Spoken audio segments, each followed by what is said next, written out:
త్రిశతిలో 246వ నామము కామేశ్వరాలింగితాంగ్యై. కామేశ్వరాలింగితాంగ్యై భావము కామేశ్వరుని చేత ఆలింగనము చేసుకొనబడిన అర్ధనారీశ్వర స్వరూపము. పరమేశ్వరి చైతన్యవంతమైన స్పందనతో ఎరుపు రంగు గల వర్ణమామెది. పరమేశ్వరుడు తెలుపు రంగుతో నిశ్చలంగా ఉండగా, జగన్మాత చైతన్య శక్తితో స్పందించే శక్తిగా చైతన్యంతో స్పందించే శక్తిగా ఆయనలో నిండి ఉంటుంది.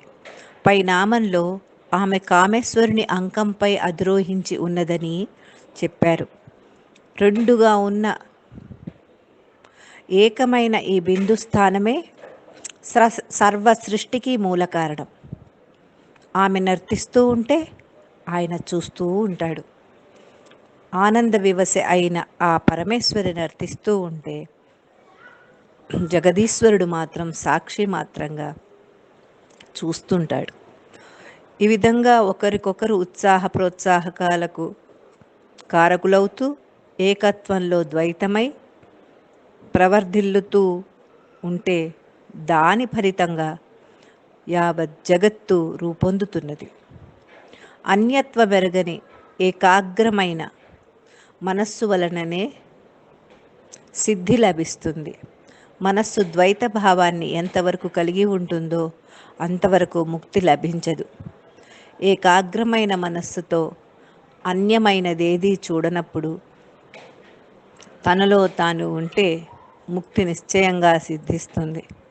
మనస్సుని భగవత్ సామీప్యంగా చేర్చడం, దానిని పట్టుకోవడమే ఆలింగనము. ఈ విధంగా పార్వతిగా ఆకులు కూడా తినకుండా అపర్ణగా శివునికై తపస్సు చేసి ఆయనను భర్తగా పొందినది అంతరార్థం. అర్ధనారీశ్వర తత్వంగా సదాశివునిలో ఎడమ భాగంగా ఉన్న స్వరూపం ఆమెది.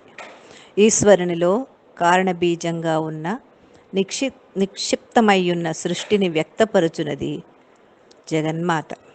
పరమేశ్వరుని యొక్క సృష్టికి కీర్తికి కారణమైన స్వరూపం ఆమెది. విశ్వాన్ని విస్తరింపచేయుటలో గోప్యంగా సూక్ష్మంగా ఉండే పరమేశ్వరుణ్ణి వ్యక్తం చేసే కామేశ్వరి స్వరూపం వ్యక్తం చేసేది కామేశ్వరి స్వరూపమే. పరమేశ్వరుడు ధ్యానంలో ఏకాగ్రమైన చిత్తంతో ఉన్నప్పుడు ఆయనను సృష్టి కార్యానికి ఉత్తేజపరుస్తుంది. సహస్రారంలో ఉండి శివుని సంకల్పం మూలాధారంలో ఉండే శక్తి వలన కార్యరూపం దాలుస్తుంది. పరమేశ్వరుడు శక్తితో ఐక్యత చెంది తన సంకల్పాలను కార్యరూపంలోకి తీసుకొని వస్తాడు. అందుకని పరమేశ్వరి ఆధారమై ఆరాధ్యమవుతుంది. సహస్రారంలో చేరిన శక్తి శివమూర్తిగా తయారై శివస్వరూపంగా మారి ఉంటుంది. అపర్ణగా సర్వాన్ని త్యజించి ఆయన కోసం తప్పించినప్పుడు పరమేశ్వరుడు కావాలనే ఆమెకు బందీ అయిపోయినాడు. అలాగే భక్తులు తన్మయత్వంతో ఆనందానుభూతితో ఆలింగనం చేసుకుని ఆలింగన స్థితిగా అనుభూతిని పొందుతారు. ఆ అనుభూతిని ఒక్కసారి పొందిన వారికి మరలా పొందాలనే ఆరాటం కలుగుతుంది. ఈ నామాన్ని ఆధ్యాత్మిక దృష్టితో చూసినప్పుడు ఆ అనుభూతిని ఆనందాన్ని పొందగలరు. త్రిశతిలో 247వ నామము కామేశ్వర సుఖప్రద భావము. పరబ్రహ్మస్వరూపమైన సచ్చిదానంద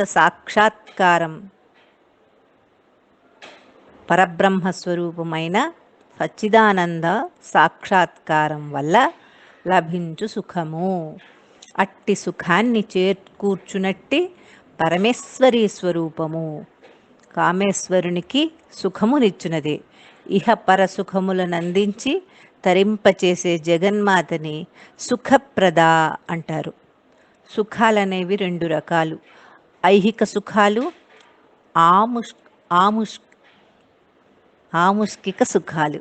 అంతర్ముఖంగా సాధనలో ఆముష్మిక సుఖం పొందవచ్చు. అటువంటి అంతర్ముఖ సాధనలో ఉన్న మహాత్ములు నిరంతరం ఆనందంలోనే రమిస్తూ ఉంటారు. అటువంటి సచ్చిదానంద పరబ్రహ్మ స్వరూపంలో ఆనందమైన సుఖాన్ని పొందేవాడు అని కామేశ్వర సుఖప్రద అని ఈ నామానికి అర్థంగా చెప్పవచ్చు. ఐహిక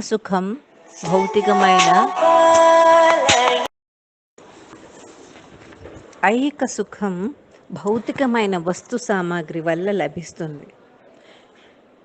ఐహిక సుఖం, ఆముష్మిక సుఖం రెండూ కూడా సాధనా మార్గంలో ఉండేవారికి పరమేశ్వరి ప్రసాదిస్తుంది. యోగం వలన పొందునట్టి ఆనందం ఆమె స్వరూపం. ధ్యానయోగమందు సాధకులు పొందే ఆనందమయ స్థితి జీవేశ్వరుల సర్వేశ్వరుల స్థితిని యోగం అంటారు. యోగం అంటే ప్రధానంగా రెండింటి కలయిక అని అర్థం. సాధకుడికి పరమేశ్వరి ఇలాంటి యోగాన్ని కలుగజేస్తుంది. కుండలిని శక్తి మూలాధారం నుండి షట్చక్రాలను దాటి సహస్రారంలో ఉన్న బిందువుతో శక్తి కలయిక అని ఈ నామానికి అర్థం. బ్రహ్మైవ భవతి. బ్రహ్మతత్వాన్ని పొందిన బ్రహ్మవిదుడు బ్రహ్మయే అగును. బ్రహ్మజ్ఞానం ఒక్కటే, భేదం లేదు.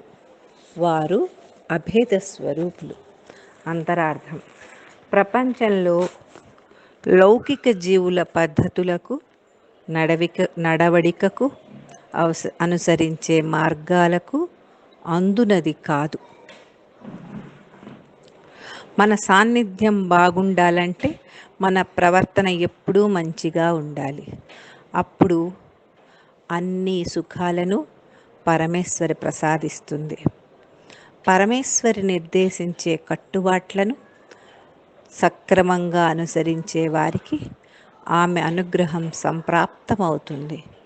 ఇహలోక సంబంధమైన, పరలోక సంబంధమైన సాధనకు రెండింటిలోనూ సుఖాలను ఆమె ప్రసాదిస్తుంది. కుండలిని శక్తిని సుషుమ్నా మార్గంలో ఊర్ధ్వగతిని మళ్లించి సాధకునికి ముక్తిని ప్రసాదిస్తుంది. ఏమీ లేనట్లు ఉండే బిందువులో నుండి రాబోయే జీవి రూపం ఇమిడి ఉన్నట్లు శ్రీ విద్యల అన్నింటిలోనూ శ్రీదేవి సూక్ష్మ రూపం ఇమిడి ఉంటుంది. సృష్టిలోని సర్వం లయమవుతున్నప్పుడు అనంతం లయమవుతున్నట్లుగా తాను మాత్రం అతీతంగా పరమేశ్వరుడు ఉంటాడు. బ్రహ్మరంధ్రానికి కొంచెం క్రిందగా ఉన్న స్థానాన్ని మనోలయ స్థానం అంటారు. ఈ స్థానం శివశక్త్యైక శక్తిని సూచిస్తుంది. సాధకుని భక్తి పరాకాష్ఠకు చేరి సర్వ ప్రపంచాన్ని మరచి తన్మయత్వాన్ని సాధకుని భక్తి పరాకాష్ఠకు చేరినప్పుడు సర్వప్రపంచాన్ని మర్చిపోయి తన్మయత్వాన్ని పొందే స్థితిని పొందుతాడు. శక్తి వలన శ్వాస నడుస్తుంది. ఇటువంటి శ్వాసను నియంత్రించి భౌతిక, మానసిక, ఆధ్యాత్మిక శక్తులన్నింటినీ పరమేశ్వరి సాధకులకు ప్రసాదించి ఆ బ్రహ్మానంద స్థితిలో లీనమయ్యేటట్లు చేస్తుంది. పరమేశ్వరునితో కలిసి ఉండే స్థితి పరమేశ్వరునితో కలిసి ఉండే స్థితి నిరంతరానుభూతిలో సాధకుడు లౌకికమైన స్థితి నుండి అలౌకికమైన స్థితికి వెళ్ళడాన్ని కామేశ్వర సుఖప్రద అని ఈ నామానికి అర్థంగా చెప్పచ్చు. త్రిశతిలో 248వ నామము కామేశ్వర ప్రణయిని భావము.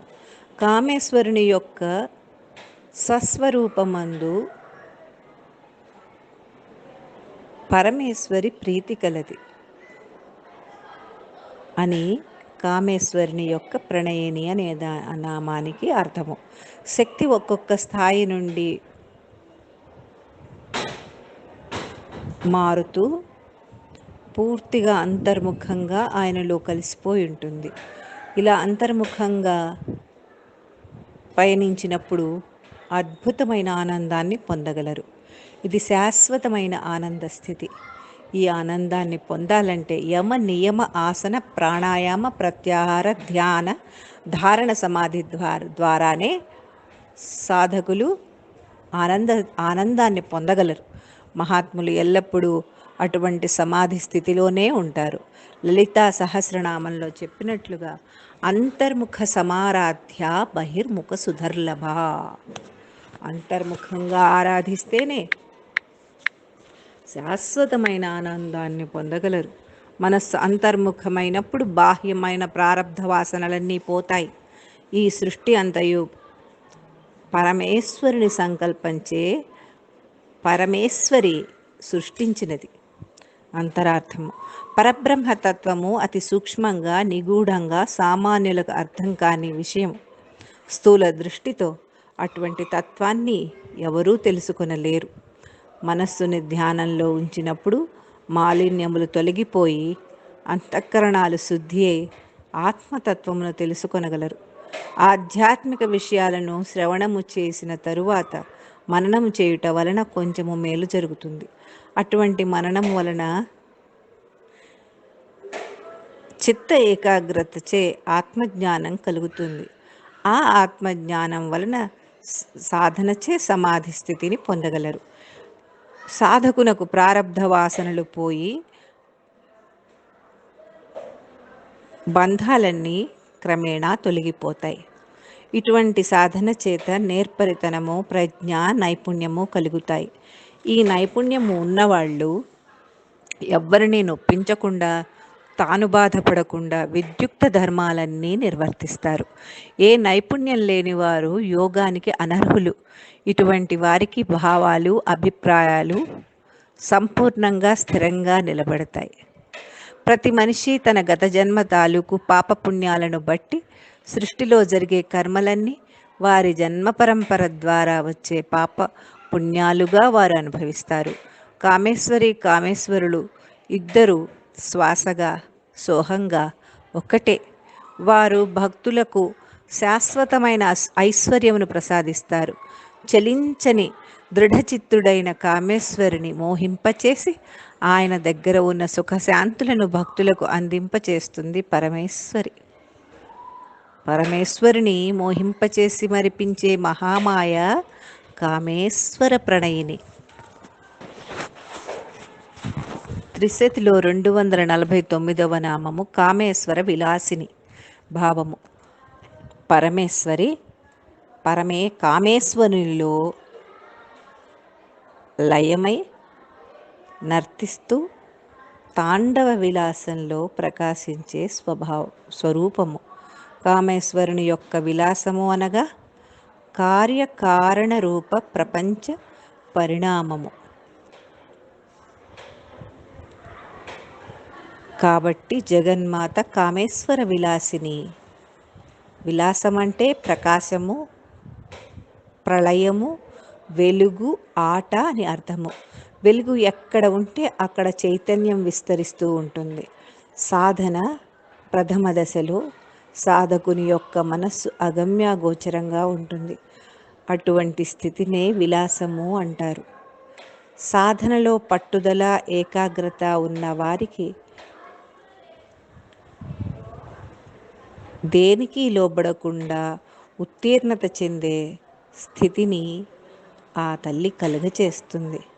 కామేశ్వరుని యొక్క క్రీడా వినోదముకై కల్పించబడిన బ్రహ్మాండ సమూహము, ఆ బ్రహ్మాండములను కల్పించుట ఆమె లీలాస్వరూపము.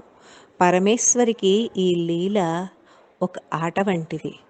తన ఇచ్ఛా మాత్రముచే మాయతో సృష్టించబడినట్టి బ్రహ్మాండములను లీలా విలాసంగా సృష్టిస్తుంది. ఇటువంటి లీలా విలాసము తెలుసుకొనవలనంటే ఎంతో దీక్ష, శ్రద్ధ ఉంటే గాని ఈ యోగం అర్థం కాదు. అంతరార్థము, సాధకులకు వారి వారి సాధన యోగ్యతను బట్టి వారికి ఎటువంటి అవసరమో తెలుసుకొనగల ప్రజ్ఞా విలాసము పరమేశ్వరి యొక్క తత్వము. అటువంటి వారికి తగు విధముగా చేయూతనిచ్చి ఉద్ధరించటం ఆమె సమర్థత. మనము ఏం చేస్తే కష్టాల్లో పడతామో తెలియచెప్పటానికే మనకు ఇబ్బందులు, కష్టనష్టాలు వస్తాయి. సాధకునిపై అయిష్టతతో వాటిని ప్రకృతి కల్పించినవి కావు.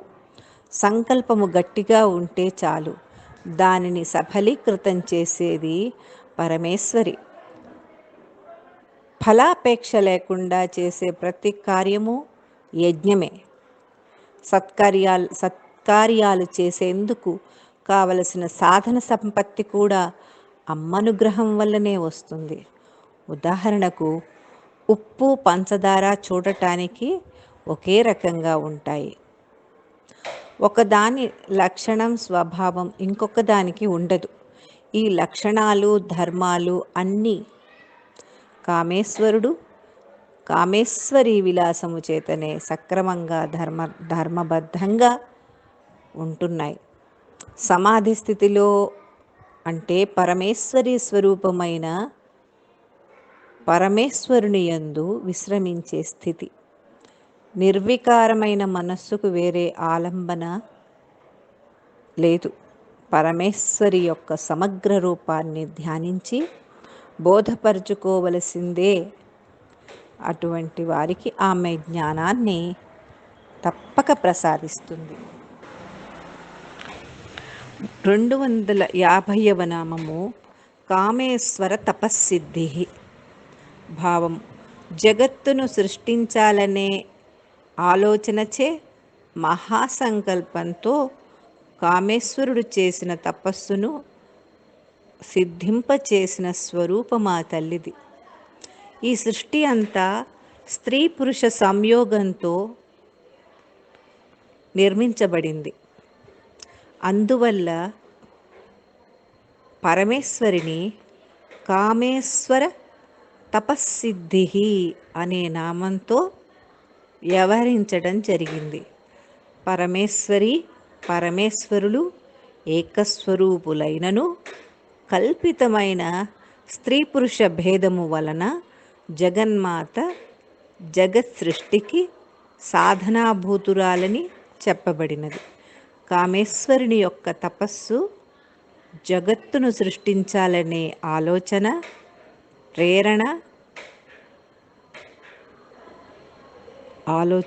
ప్రేరణ ఇవే పరమేశ్వరి జగత్స్వరూపముగా విస్తరించటానికి కారణము. తపస్సు లేనిదే సాధనలో వృద్ధి చెందలేరు. గురుకృప చేత సాధన ఎలా చెయ్యాలో వారు బోధ చేత ఆ గురువే మార్గమును చూపిస్తారు. ఉపాసకుడు కూడా గురువు ద్వారానే ముందుకు పోగలరు. బ్రహ్మ విద్యను దీక్షతోనూ పట్టుదలతోనూ తపస్సు చేతను పొందగలరు. సద్గురువు బోధచే ఉపదేశ దీక్షితుడై నిష్ఠతో ఉపాసన చెయ్యాలి.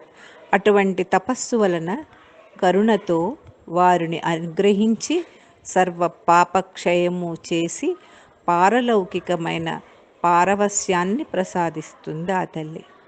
తన భక్తులకు, ఉపాసకులకు వారి వారి తపశ్శక్తులను బట్టి ఆత్మోన్ముఖమైన బుద్ధిని, మనస్సుని, ఇంద్రియ నిగ్రహాన్ని తన భక్తులకు కలుగచేసి ఇహపర సౌఖ్యాన్ని చేకూరుస్తుంది. అంతరార్థము, ఆహార నియమాలతో నియమబద్ధంగా ఉండి ద్వంద్వాలకు అతీతంగా త్రికరణ శుద్ధిగా ఉంటూ తాపత్రయ రహితులైన వారిని తాపసులు అంటారు. అటువంటి తపస్సు చే పరమేశ్వరుని సాక్షాత్కార సిద్ధిని పొందుతారు. పరమేశ్వరి పర్వతరాజపుత్రి. పార్వతిగా పుట్టి ఆకులు కూడా ఆహారంగా తీసుకోకుండా అపర్ణగా తపస్సు చేసి కామేశ్వరుడు కామేశ్వరుని తన భర్తగా పొందినది. అటువంటి పరమేశ్వరి అజ్ఞానుల అజ్ఞానాన్ని అవిద్యను పోగొట్టి బ్రహ్మజ్ఞానాన్ని ప్రసాదిస్తుంది. మనస్సును బుద్ధిని ఇంద్రియాల దగ్గరకు తీసుకెళ్లకుండా స్థిరంగా పరమేశ్వరి దగ్గరకు తీసుకెళ్తే గాని సంసారంలోని తాపత్రయాలకు ఉపశమనం కలగదు. మాట మంచితనం మనిషితోనే ఉంటుంది. మనం చేసే సత్కర్మలచే సత్ఫలితాలు వెంటనే ప్రసాదిస్తుంది. వాక్కులతోనూ వర్ణించలేని ఇంద్రియాలతో తెలియబడని పరమేశ్వరి స్వరూపం తపస్సు చేతనే తెలియబడుతుంది. సాధనలో ఆమె అనుసరించిన మార్గమునే ఆమె భక్తులు కూడా అనుసరించి తపిస్తే వారికి శివభక్తిని అనుగ్రహిస్తుంది. పరమేశ్వరి తన తపస్సుచే మెప్పించి శివునికి ఆధారము ఆరాధ్యము